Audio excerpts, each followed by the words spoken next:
Hello, welcome. It's Canvas, the Niger Delta Roundtable. Every week I discuss the future of this region blessed with hydrocarbon resources. We give some time to reflect on topics relevant to the development of the Niger Delta and the people. This episode, no different. I'm here once again and we're focusing on how to take this region to a more promising future. And the podcast is sponsored by the operator of the NNPC, Renaissance Total Energies Active Joint Venture, Renaissance Africa Energy Company Limited, headquartered in Port Harcourt. Thank you for joining. I'm Adedayo Elushakin. A topic for this episode is Turning Pages, Changing Lives, the READCYCLE story. Now, today we're telling a story that begins with something simple, a book, and ends with something profound, opportunity. In communities across the Niger Delta, access to quality education remains one of the biggest challenges. For many children, books are a luxury and learning resources are scarce. But what if we could change that using creativity, sustainability, and a deep sense of purpose? That's exactly what ECHO is doing through its groundbreaking project, READCYCLE. Now, this isn't just about recycling paper. It's about recycling hope. It's about transforming discarded materials into tools for learning and turning what others see as waste into a future full of possibilities. In this episode, we'll explore how READCYCLE works, the impact it's making on education and the environment, and why this kind of innovation matters, not just for the Niger Delta, but for the world. Because when we give children the gift of knowledge, we don't just change their lives, we change ours too. Again, topic for this episode on Canvas is Turning Pages, Changing Lives, the READCYCLE story. And my guest is Dr. Anne Briggs Famuyiwa. Dr. Anne Briggs Famuyiwa is convener of READCYCLE, a project by ECHO. She is passionate about human development with a particular focus on children's education and health. Dr. Anne Briggs Famuyiwa, hi, welcome to Canvas, the Niger Delta Roundtable. Hi, good morning, sir. It's great to be here. Nice studio. Thank you. Nice meeting you also. Thank you very much. Sadly, Donald is not here, but I'm sure he'll probably see this later. So, Donald, you said you have a very nice studio. Thank you, by the way, on behalf of Donald and his wonderful team here. Great, and thank you as well. We've been talking about this for 2-3 weeks now, I think. Yes, that's true. Yeah, you weren't available one time. I don't know, wasn't available. Lots of travels lately, conferences and all, but we're finally here. We landed it. It's great to be here. Yeah. Let's get right to with that. Let's start with ECHO. Let's start with that because your organization is ECHO. READCYCLE is a project. Yes, under the ECHO. Great. So let's start with ECHO. What is ECHO? Okay, so ECHO basically is the Education Climate Health Organization. We work around public health, climate change, and education. That's basic. So it's a non-profit organization that works around climate health and education.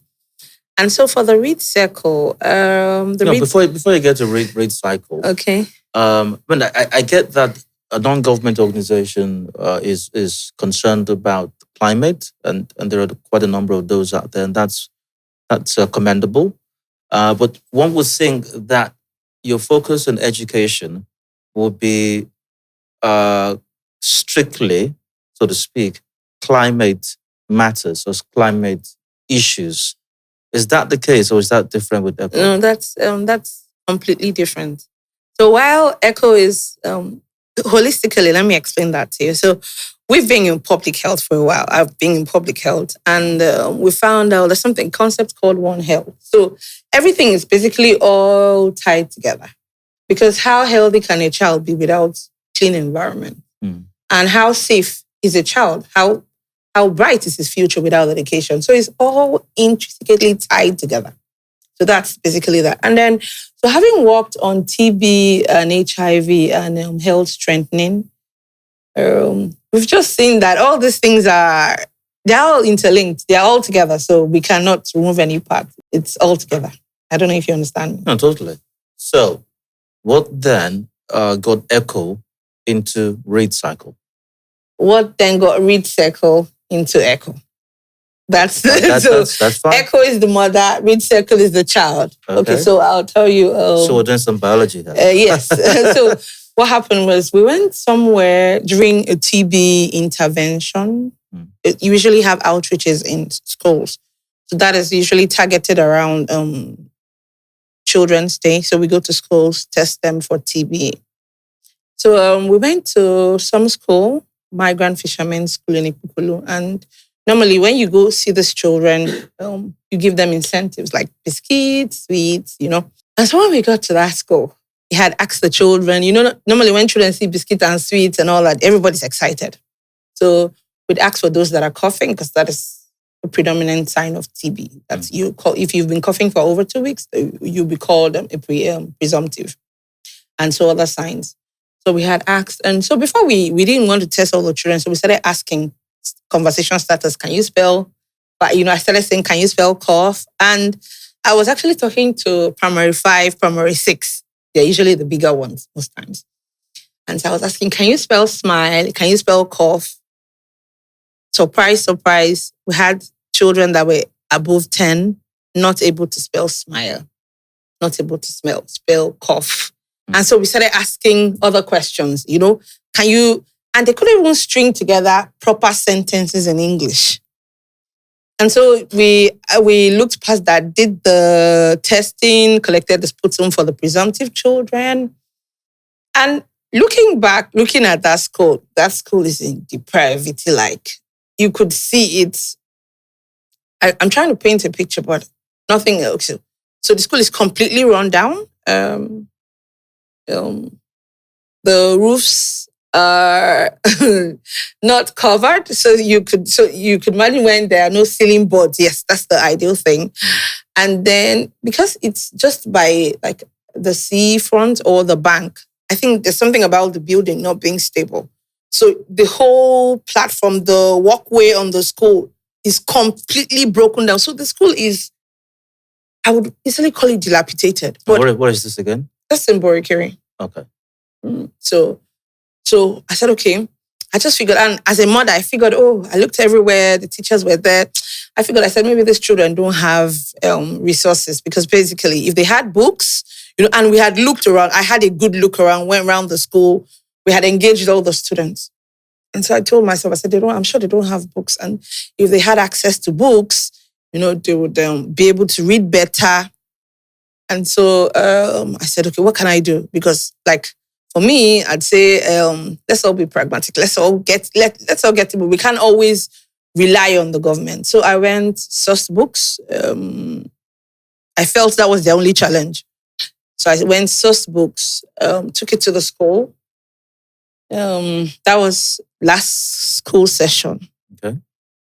So I partnered with schools. I got well over 5,000 textbooks. So a lot of schools gave me books based on CSR. A lot of schools gave me used books.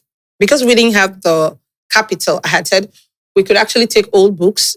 Knowledge is knowledge, whether the book is new or the book is old. And by the way, I have a PhD in knowledge management, knowledge and information management. So basically, so I knew that if I get a book, whether it's old or whether it's new, those children will be able to learn from it.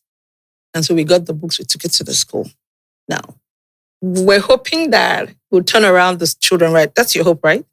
That the children would finally get the books and everybody's book smart. And they also, but it wasn't that. I remember going to the school and I remember one of the teachers asking me, why didn't you get the government books? Okay. That these books are foreign books. And I partner with private schools. That these books are foreign books and then we won't be able to use them. And in that minute, I told myself, I said, if this intervention is going to succeed, 50% dependent on the teachers with other things I had seen. And so when I came back at the beginning of the school year, we had thought through and we said, okay, while we had some successes, it wasn't all bad and blurry. Just a moment. Is all of this so far, is this still with the very first school this started with? Yes, Go ahead. Yes. All right. So we had said, we've given this and then there was improvement, but not as much as I would have liked. We now came back to the drawing board and said, why don't we do a needs assessment? Because I might think you need something, but you don't need it. But I'm saying, look at this man. The green of his shirt, he'll probably need bright green. I don't know if you understand me. So I said, let's do a needs assessment. So we sat down, myself and a team of other researchers, developed a needs assessment, and then went to the ministry, got the directors of several. We were currently working in like 11 LGAs. We got their numbers and said, let's not just randomly choose on a school. Let them give us the schools that need this intervention. And so we got to the schools. And so we started with, I'm Calabari. So I said, oh, charity begins from home. So we started with Calabari land. And the first school we went to was in Abunima. Okay, let's just pause there for a bit. But we'll come back to this. But I'm still somewhat interested in what happened with the first school. and the challenge, and the school again is? Migrant Fishermen School. Okay, great. So you got these books from some several private schools. Yes, several schools. You took it there. I took it to two schools. I took it to Modern Primary School. Okay. Bunduama. I'm sure you know where that is. That's in Borikere also. And then I took it to Migrant Fishermen School, Ikukulu. Now, Ikukulu is an island. So while it's like 2 minutes water crossing by canoe from Borikere, it's actually situated in Okrika. So it's Okrika Ward 5. But it's 2 minutes from Orange Sea bus stop in Borikere. So it's very accessible. Okay, so the school had a problem with the books that you brought because for them, it was some teacher, just one teacher. So the school was appreciative of the books. Like the headmistress really liked it. We had distributed to children. We were seeing better educational outcomes. They picked interest in reading. Don't forget now that this school is completely dilapidated. The children, like the name, the children in that school are fishermen's children. It's a migrant. So I think the backstory on the communities, they usually migrate because, for example, in May when we were there were 120 students. When we went back in September, only 63. Why? Not like some people have left, but the parents, the fishermen, have not come back. They usually move from community to community fishing. Okay. All right. So your first foray to that school was purely for health, it was a health intervention purpose. Exactly. TB was the focus. Yes. And then you got there and discovered they can spell. And if you can't spell, problem is you can't read. And problem is you don't have access to books. You decided to so I thought. You said, okay, so it's more than that. It's not just about textbooks. The needs assessment. Okay, we'll get there shortly. I'm sure we're close. So at what point was READCYCLE formed? Was it before you went? It couldn't have been before you went to the school. No, it wasn't before. It must have been after. So the READCYCLE was formed after I monitored the use and did an evaluation on the use of those books I got. I sent to those two schools. Okay. So then I told myself, I said, there's something going on here that I'm missing. And so the READCYCLE was born when we started with the needs assessment. And we said, let's go back to the ministry. Let's partner with the ministry. Let's see what is happening with these children. And what you know is, these children, there's a disconnect when you tell the teachers that they are the leaders of River State. They are the future. They're looking at you like, but these children, like I've told, stop calling them the leaders. I'm like, okay, if you can't relate to calling them leaders, they're the workforce. And so if we don't have a workforce, a skilled workforce, what happens to us in a few years? Because when you say they are the leaders, they are looking at you like, oh, you know how they've recycled leaders for a long time. So the people that have been there since whenever are still there. So they can't relate. And I've been to 30 schools. And this phenomenon of not reading, consistent across all the schools I went to. So these children are in school, but out of school. Let's go to the needs assessment. And what made me say, okay, look, this is what I'm going to do with my life. So when we went to the schools, I remember going to a school in Oprama, that is in Asari local government. There are only 2 teachers in that school. And this school, it's on Instagram. I have videos completely dilapidated. Completely. Like, there are no whiteboards, but that's even normal because there are some schools that you go to that they have to paint the wall with charcoal. I didn't even see that when I was in school so that they can write. So when we got to that school, We did the needs assessment. Only 2 teachers. So we started asking questions. We asked them, how do you form your notes? What do you need? It was a structured questionnaire. We had to administer it and say, look, we found out that children don't have notebooks. Rivers children don't have notebooks. And I said, I've been to 30 schools. They don't have notebooks. So how do you want them to read? In all these 30 schools. I thought it was a joke. So I remember going to Degema and asking, so did the government bring textbooks here? Some schools don't get any textbooks. They've not. I went to some school in Okrika, and the last time they got books was during the governor. I'm not here to call names because that's not my business. But that was like some 10, 12 years ago. They got books, textbooks to that school. So they don't have textbooks. And because poverty has been so weaponized and there's a mentality that education is free, the parents say, they go to school now. We don't have money to buy your notebooks. So the first culture shock for me was, Prama, they didn't have. But even in Degema houses, like 367 children in that school. And the guy said, they gave us notebooks. And I said, can I see them? And he brought out, and I'm not going to call names, that's not why I'm here. It was one government notebook. And I said, yeah, this is nice. So how many did they bring? He said, one. I said, one. Like, what do you mean? A majority of the children in those schools have one notebook and some don't have at all. So my question was, when they read, what do they read when it's time for exams? And I remember meeting, it wasn't really the headmistress, it was like the deputy. And he said, when did they do maths? They go right here and the next subject, and everything is in that one notebook. And during this thing, I actually have to mentally check out because some conditions you see in those schools, you can't sleep at night. I think it's only 2 schools I have seen toilets. Every other school, the children enter the bush to go and pee. I don't want to talk about poo. And so when we found that, we said, we can get all the textbooks in the world, but these children don't have the basic resource of a notebook. So there's nothing to read. So we said, okay, now the READCYCLE will bring notebooks and bring textbooks, but also focus on teacher development. Because you can have all the textbooks in the world, like I said, but if you don't have teachers, how do you learn? No, there's a paucity of, and we took our report to the Ministry of Education.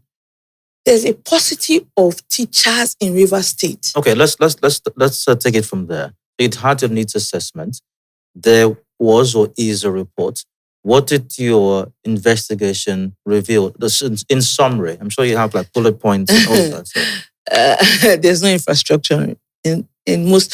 So our target was rural schools.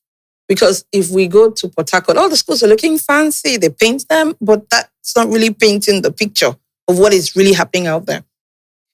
We noticed that very few children have notebooks. There are no textbooks. And there are no teachers. Consistent across board.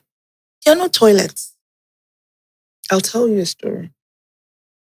When we did the needs assessment in the school by Rumokoro, that state primary school, Coronado, when we got there, the first thing the headmistress said that the tank was bad, and then the children drink from that tank, and it was really bad. So we said, okay, no problem. We'll fix the tank. That's not a problem. Fix the tank. She said there was no tank cover. We washed it, fixed it, but the tank cover, and we'll put it up. So when we were doing the success story, didn't really make sense to put that tank and the patch, there's like a strip of grass where the tank is. So I told them, this thing will not make for a good, we might as well just clear the grass here now, so that the pictures come out really nice. But under that strip there, they threw that. So I said, we'll come and do something and wash. Wash is water and sanitation and hygiene. So we tell them that this is not the way to dispose your waste and that. And so we got people to clear that grass. Do you know that we found 4 snakes in that strip? 4. The person that cleared. I didn't believe it because I was like, how possible is this? That school has 482 children. And they throw that there everywhere. Every day. Wow. And so for me, the neglect is a lot. I've not been in the 30 schools I've been to. No single school has light. No single school. Then some, the roofs are up. So when rain falls, it comes through the roof. Some schools have to pay because there are 2 teachers. In CPS, there are only 3 teachers, 3 old men. So they pay the children, primary 1 and primary 2. Consistent also. Primary 1 and primary 2. This way. Primary 1 class. Primary 2 and 3, 1 class. Primary 3 and 4, 1 class. Then you see nursery. Almost all the schools we went to, they pack all the nursery together.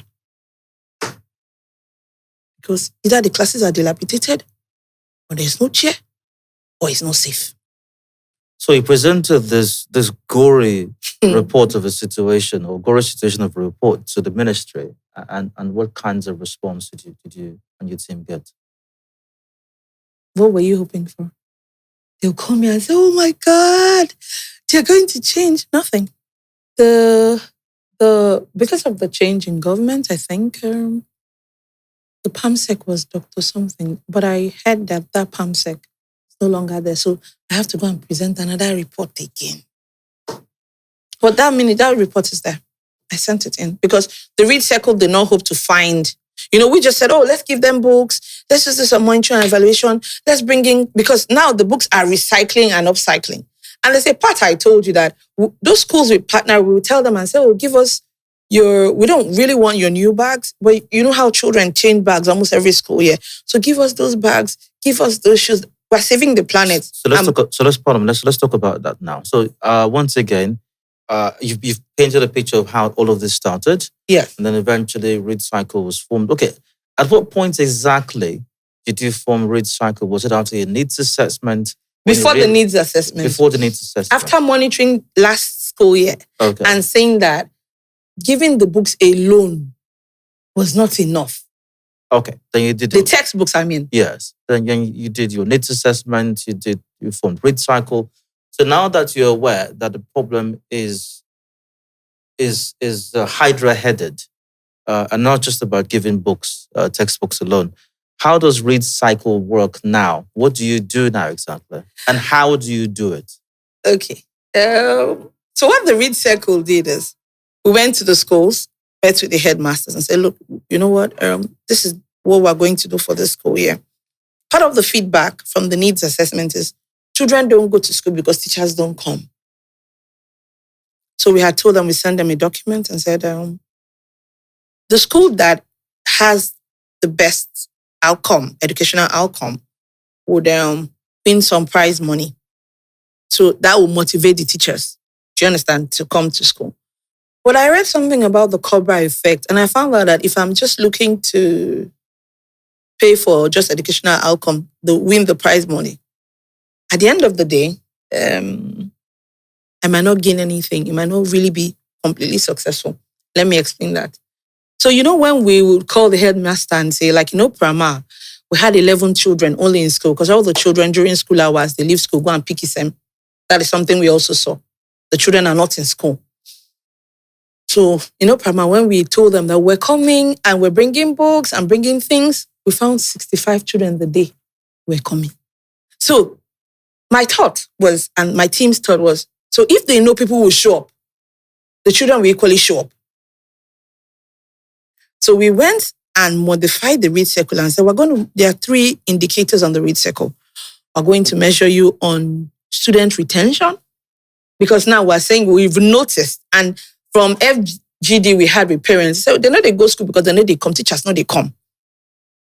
So if you have 60, even if you have 10 children, and you have that 10 children at the end of the school year, that is 1 checkbox. If the children, because we were doing a baseline assessment, but we didn't start, we'll do it because we wanted to see how many books we can get, how many schools we can reach, so that at the beginning of the second term, we do the baseline. And then we measure their learning at the end of the school year to see, okay, was there really learning that happened? Because we've noticed that those children are actually in school, but not in school. And data doesn't capture them because everybody says out of school. But they are the ones that are going to school every day and there's no teacher, there's no learning happening. And we're also going to measure them on the READCYCLE Club. Now, the Read Circle is equally we're accommodating ourselves to be all that. So the Read Circle Club teaches you about environmental stewardship and values. That community where it all started from, you'll be conversant with the term fire, right? Mm-hmm. So that community is a fire community. So even when you see the children swim in water, their body comes up. You know when you have like petroleum jelly, that shine. Mm. And then because there's no proper waste disposal in that community, when you're trying to enter the canoe by the bank, by the shore, there's so many deaths and all that, and the water brings everything back. So we're saying we want you to teach the children once a month, teach them about how just the earth's responsibility, environmental stewardship. That's basically, so just 3 indicators on the Read Circle: educational outcome, retention, student retention, and community engagement. Because one thing we also found in the Read Circle is we now had to start going to the chiefs, like, Brahma, where we went to, had to go back and say, please, the schools were so bad, so overgrown, there's no maintenance culture. So we found that there are some things we could do by going to engage maybe the PTA or the chiefs in the community. We've been to several communities and been to the chief and say, can you help us cut this grass here? These children, something, reptiles, snakes, anything can happen to them. We've had some pushback in some communities, but there's some communities that have openly welcomed us and said, okay, so consistently they get the boys in the community to cut the grass. Okay, you've identified how that one of the problems, a major problem, is the children don't go to school, and because they don't expect anyone to be there, and they're not there. The teachers aren't there, so why go anyways? Did your investigations determine why the teachers are not there? Well, we do not know why they are not there. We don't have 100% answers on that, but I could speculate. When was the last time the government recruited teachers? In Rivers State. That's the feedback we got consistently from all the schools. And there's equally no measuring of, there's no measuring of the teachers being in school. So the teachers are very far from reality in the sense that I don't know how much they're being paid, roughly maybe 150. How much is transport? So for me to go to Oprama, imagine a teacher that works in Oprama. In fact, the teacher that we met in school has relocated there. She lives there now. But from Choba to the junction is 113. By canoe, because there are no speedboats to get to that community, is 500. So going and coming out every day is 36. Just to get to Choba. She most likely won't live in Choba. And we have seen this in all the communities. The cost of transport. And I feel that we're all victims of the system. And that was part of my recommendation. There should be incentives for these rural areas.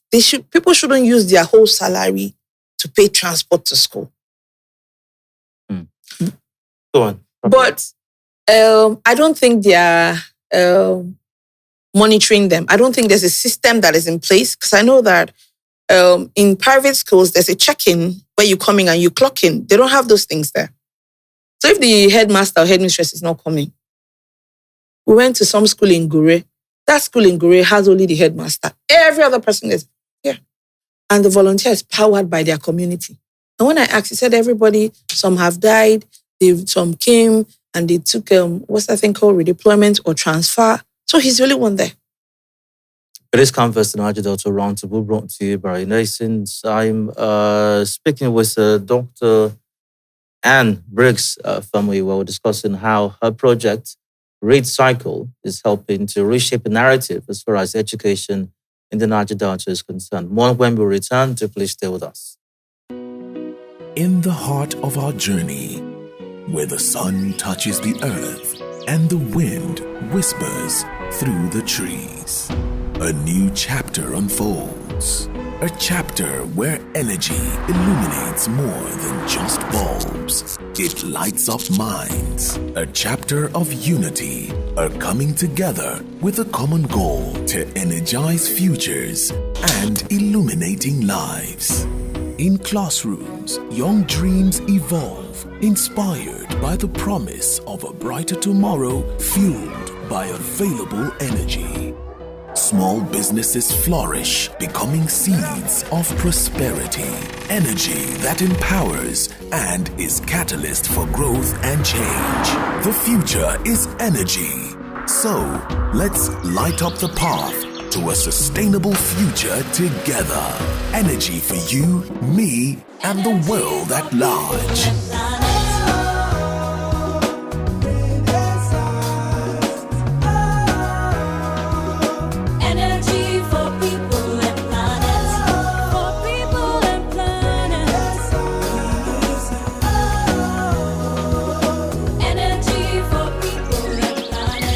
Energy for people and planet.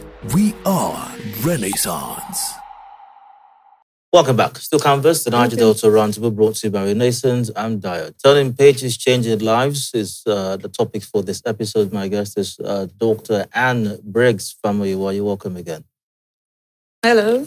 Good day. Convener of ECHO. Convener of READCYCLE. Convener of READCYCLE. The first part of our conversation is for me a very sad tale.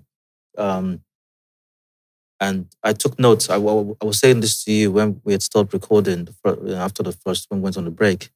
But I understand I now understand better what you meant by being unable to sleep at night, and it's terrible, really. So having discovered that it's a whole lot. I mean, where does one even start from? It's a whole lot. There are no books, there's no textbooks, there are no teachers, there's no infrastructure, no proper classrooms, no ceilings, no roofs, no toilets, no furniture.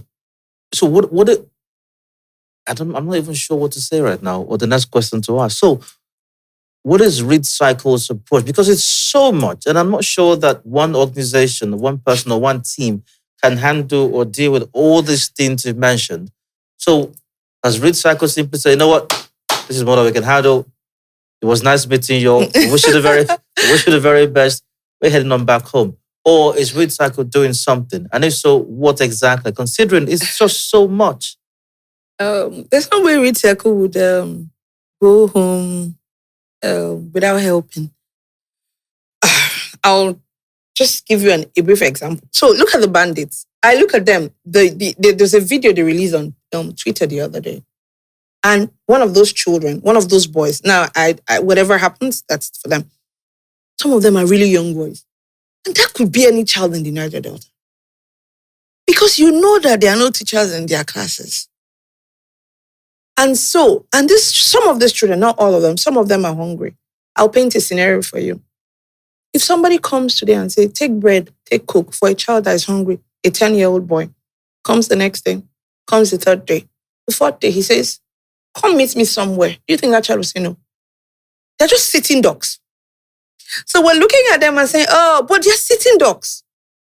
And those are the people that are going to be manipulated to destabilize us. So we think, well, we're okay, I'm comfortable, my children are good, but they won't ask me or you to snatch ballot box. Because we have the gift of education. And so we have the power of choices. That's what education does. Education it gives you the right, it's the foundation for dignity. And so those children are just waiting for anything to happen. And so what the READCYCLE is doing is we've taken it to the ministry. We're still going to go back because there's a new PAMSEC. But in our own way, we're trying to empower the teachers. The last time I spoke to you, I told you, I went to some people that give teachers, it's like a teacher award and summit. And I said, look, I have guys that are taking canoes every day to go and teach these children. The school in Leleme, that school is on a long bush path. And the teachers in that school, there are only 5 teachers there. They have said so it's like a kidnapping spot. So you can imagine passing through that spot every day to go and teach the children. So I went to the schools, got the children to nominate the best teachers. And they got awards, 6 teachers. Because currently, READCYCLE is implementing in 10 schools. But this is schools we did needs assessment in. And we have been in touch since we did the needs assessment. And we have taken books, we've taken notebooks, we've taken resources to them. And we have seen that these teachers consistently, and it's not every teacher they nominated that we took. Because we went to some school and the children couldn't speak English. And we're saying, who is the best teacher? And we're asking questions. I say, headmaster. Who be headmaster? What's his name? They don't know. Why do you nominate him? They didn't know. So I said, we can't take this guy. Because I couldn't feel the impact. How do you have primary 5 children that cannot? They were asking in English and they were responding in their language, in their dialect. So I said, no, there's no learning happening in this school. So this teacher is not going. So what the READCYCLE is doing is we're taking resources. We're still going to go back to the government. We're partnering with SACEFA. SACEFA is the NGO that governs all the NGOs. The civil is the body, the bigger house that governs all the NGOs that are implementing education. So we're partnering with them. We're seeing how we can upscale the READCYCLE. Because if this is happening in Rivers State here, we don't want to mention other places. If we can have schools in Rivers State where there's no roof, where children, and there's something we discovered, it's called parentification. And I'll talk about HA when we went to HA. Some children in HA don't come to school, they go to farm. Morning, 6 to 8, 8 to 10, another farm, 10 to 12, another farm, 12 to 12, another farm. And that is called parent. And we saw it in Okrika. Some children are part of a dance troupe. And so when one of them was reprimanded for not coming to school, the mother came to school and fought and said, why you they beat my pikin, say no come school? And so these children are breadwinners for their families. There's a direct correlation between that and the Yahoo culture. So when that child grows up and starts to bring money, the parents won't ask, you don't they bring money from small? He's been bringing money.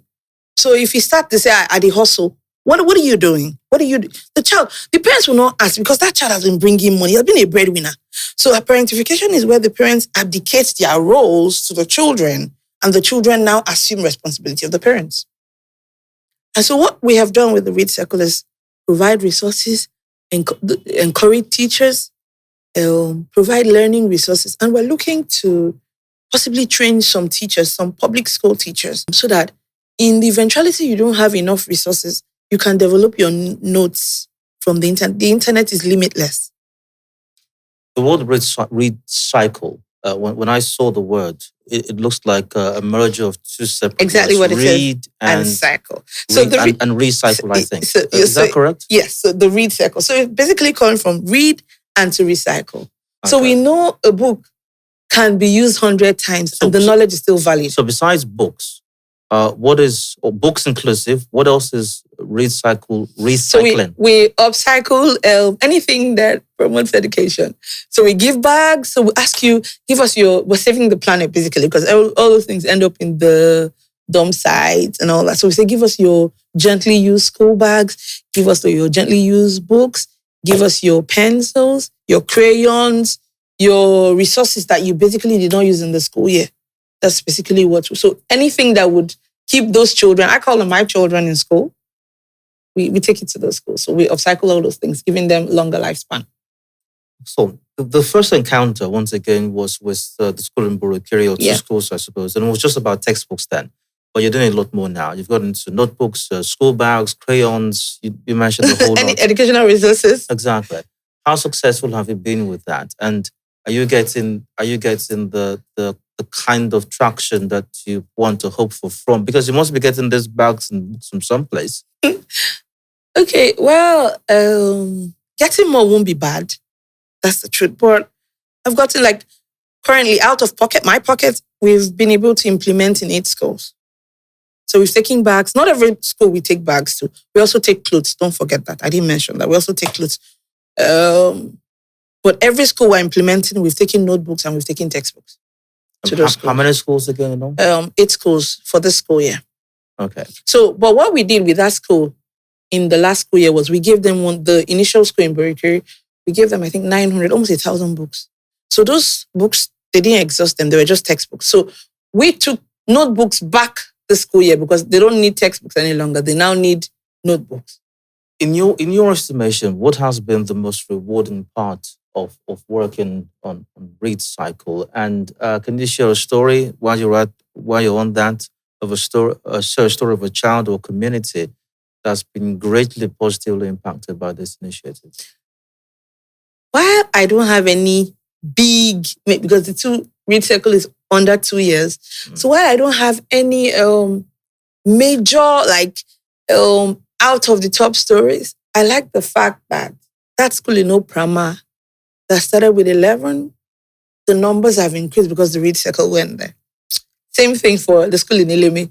So the Read Circle is actually keeping children in school. So Eleme, we got there, we found 15 students. On the day we went to school, we had 45 students. So the Read Circle is actually bringing children back to the classroom. So we're grateful. And that's the whole idea of the Read Circle. That's the whole idea. We want to keep children in school, we want to give them the gift of knowledge, we want to empower their future. Just so that the Niger Delta, and by extension, Nigeria, would have a greater working force, working class, that I don't know how to explain it, but how more skilled, that's the word I'm looking for, a more skilled working force. That's ECHO gave birth to READCYCLE. ECHO has been mostly about environmental sustainability, public health, all of that. So READCYCLE is focused mostly or mainly on education. So the work that you're doing in these schools, is it incorporating environmental sustainability, and are you recording successes with that as well? Yes, that's what I told you. I told you that the READCYCLE, one of the measures of the READCYCLE is the READCYCLE Club, and that is a value-based climate change club in all those communities. These clubs exist in all of the schools. Oh, I had a post yesterday on LinkedIn. So while those schools will run, so the READCYCLE, for this first time, we're trying to get books and resources to those schools, but everything will run simultaneously. So in those 8 schools, and we're hoping to give 2 more schools, but that will be at the beginning, so we want 10 schools. All the clubs will run once a month simultaneously in those schools. So we're hoping that at the end of the school year, we'd have like a community project on the READCYCLE Club, maybe get together your waste, something that would eventually make those children more conscious. For example, when we went to Oprama on the inauguration of the READCYCLE Club, I was asking the children, where do we live? And one child said, we live on the 10th planet. I don't think that child had the concept of what the earth is, or maybe, I don't know, children can be funny. And then so we explained what it was, what the earth is, what it looked like. We showed them pictures, we gave them paper to draw the earth, and then we tied it to responsibility. And so even though we're teaching the earth, the value was responsibility. We're saying, look, the earth has provided everything we need. It's also our responsibility to take care of the earth. How can we do that? So the children, and that's the same thing they did in Ibukulu last week. The children now started highlighting what they think would be ideal if, do you understand?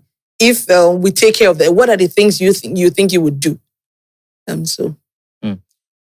What have been the biggest challenges you've encountered with running READCYCLE? To me, challenges are stepping stones. So I can't really. So what are these stepping stones? Yeah, a lot. I've told you, we found there were no teachers. We went to some school, and I wake up every day and I think of that school, and I want to take books to that school so bad, but I don't know who I'll meet. It's a school in Thai, and that day it had rained and there were no teachers. And I remember that was in July, first week of July.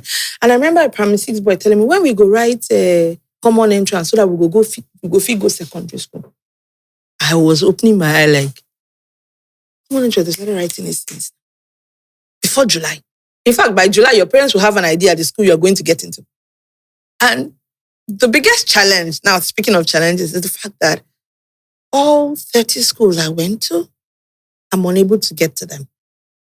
That's my biggest challenge with the READCYCLE. I wake up and I say, how can I get books? How can I get notebooks? How can I give these children? How can I change their lives? What is going to be different about the school year for them? That's my biggest challenge. Not having enough textbooks and notebooks. That's the challenge of the READCYCLE.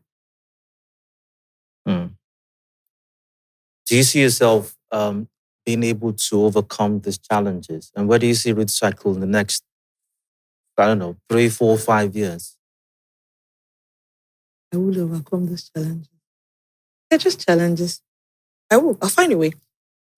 In the next 5 years, I'm hoping we can replicate the READCYCLE everywhere. Because I know I was in a meeting with somebody and the person said, are you willing to sell your idea? And I said, what am I keeping it for? If we can better our children's lives collectively, why not? And so I've met interesting people along the way that are willing to buy in, maybe not with resources, but everybody's like, okay, this is a wonderful thing you're doing. We might not be able to give you books, but let's get the word out there. Let's help these children. So in the next 5 years, maybe not just in Niger Delta, maybe everywhere in Nigeria. Because at the end of the day, those children we don't educate are just sitting ducks, waiting for something to happen, waiting for the highest bidder. How can individuals, organizations, some person listening to this right now, be a part of what you're doing at READCYCLE and help to accomplish these goals? So there are things that we call Adopt to School. We have several programs that you can help with. You can partner with us in adopting a school that is basically providing resources for a school. You can adopt like some children so that whatever they need to get to school for that school year will be provided for them. And there's something where I was in a meeting with Cloud Notes, and we're also looking at developing digital centers. We want to pick up digital learning and literacy for the children. We're also looking to see if we can get maybe no laptops, maybe tabs, so that I would like for one LG or one community to have something where the children can, because these children, how do they discover geniuses? So are they telling me that all the children in the village, there's no genius, there's no really smart kid there, but they're not harnessing their potential? So maybe adopt a school, maybe adopt a child.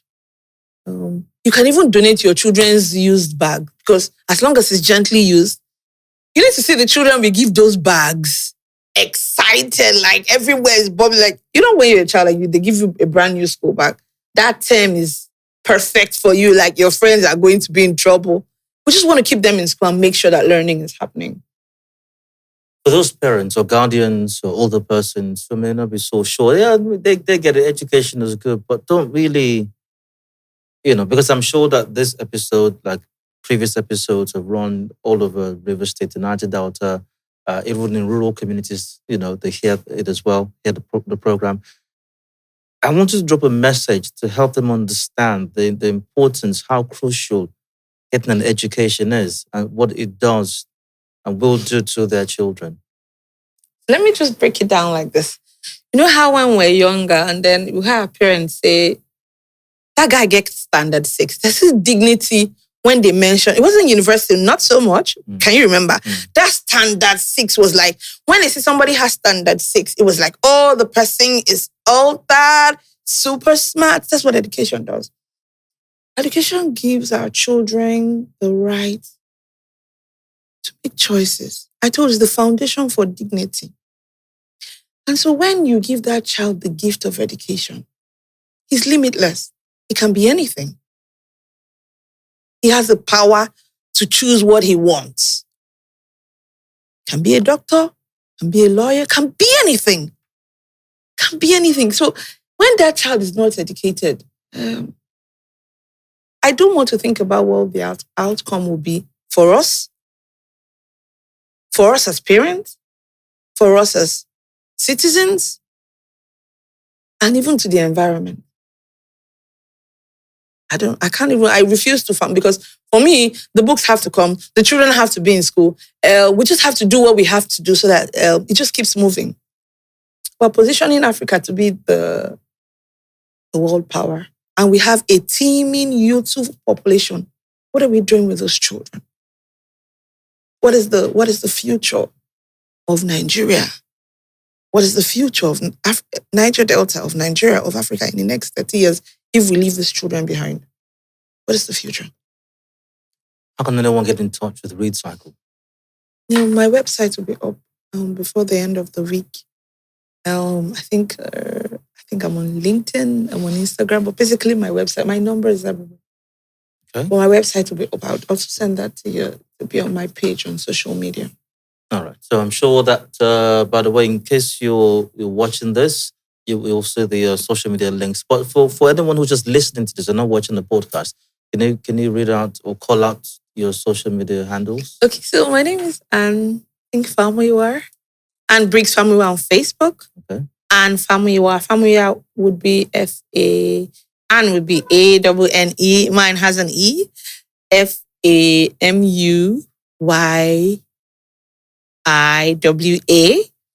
And then for, that's the same thing for LinkedIn. Is and Briggs Famuyiwa. There's a hyphen between the Briggs and the Famuyiwa.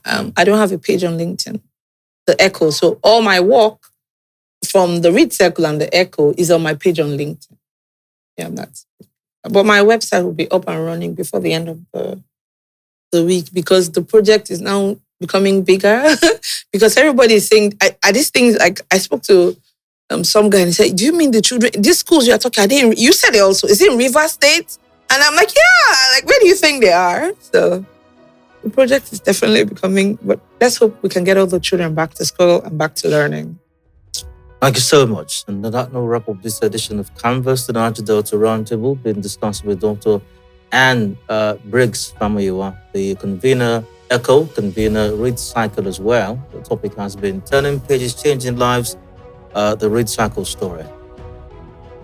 Tragic and fills you with optimism at the same time, and gratitude as well, that you and your team have found the energy and the strength and the vision to do the great work that you're doing. I can only wish you and hope that you succeed, because all of our future depends on it. Collectively. Thank you very much for coming by. Okay, thank you. Have a nice day and great weekend ahead. Yeah. Thank you. Thank you again for watching. Catch fresh episodes on our various platforms across various social media outlets and the various radio stations that will broadcast as well. Thank you once again, and bye for now.